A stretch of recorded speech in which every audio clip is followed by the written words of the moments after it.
పెద్దపల్లి జిల్లా Ramagundam NTPC township ఆవరణలో arrive alive కార్యక్రమం జరిగింది. ఈ సందర్భంగా రామగుండం పోలీస్ కమిషనర్ అంబర్ కిషోర్ ఝా పాల్గొని ఉద్యోగులు, యువకులు, విద్యార్థులకు ట్రాఫిక్ నిబంధనలపై కళారూపాల ద్వారా అవగాహన కల్పించారు. వాహనాలు నడిపే ప్రతి ఒక్కరూ జాగ్రత్తగా ఉంటే ఎలాంటి ప్రమాదాలు జరగవని అన్నారు.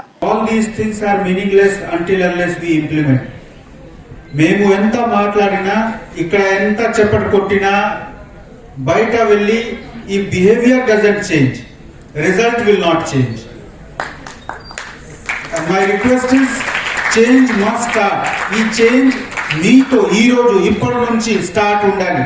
మీరు బయట వెళ్తే మీరు తప్పకుండా ఈ ఆలోచన చేయాలి. ఇది చేసిన పని మా సేఫ్టీకి మంచిది, మా చుట్టుపక్కన ఉన్న మనిషికి సేఫ్టీ కోసం మంచిది.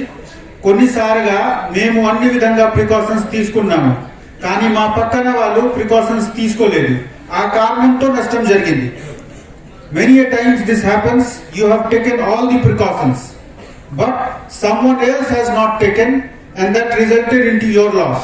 And I am thankful to ED Sahab, being a citizen and a responsible citizen, commanding such a big institution. He has said that, sir, I will call anyone, I will call the police if anyone doesn't follow the rule. That is what the spirit we should need. I am really very happy.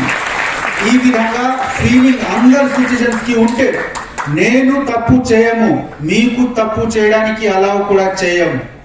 ఈ రెండు వైపు మనం గట్టిగా ఉంటే I'm sure the loss per minute will come down almost few deaths in an hour.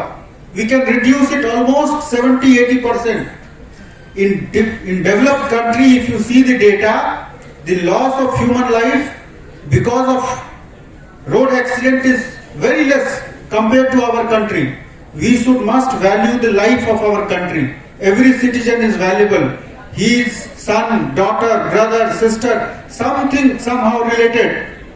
నేనున్న స్థలం Medipalli centre main gate దగ్గర ఉన్న సుభాష్ నగర్ నుండి.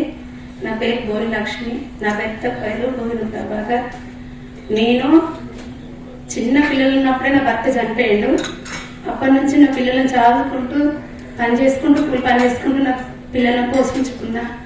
ఈరోజు నేను ఎంత బాధపడుతున్నానంటే, నా కొడుకు రోడ్డు దాడుతుండగా ఒక డ్రైవర్ వల్ల, లారీ డ్రైవర్ వల్ల, అజాగ్రత్తగా వల్ల నా కొడుకు రోడ్డు దాడుతుంటే లారీ యాక్సిడెంట్ చనిపోయాడు.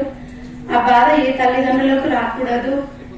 నేను ఎంత బాధపడుతున్నానంటే, నా కొడుకు నాకు ఈ రోజుల్లో నన్ను చేస్తాదనుకున్నా కానీ నా కొడుకు నేను నా చేతులారా చంపుకున్నట్టు అయిపోయింది.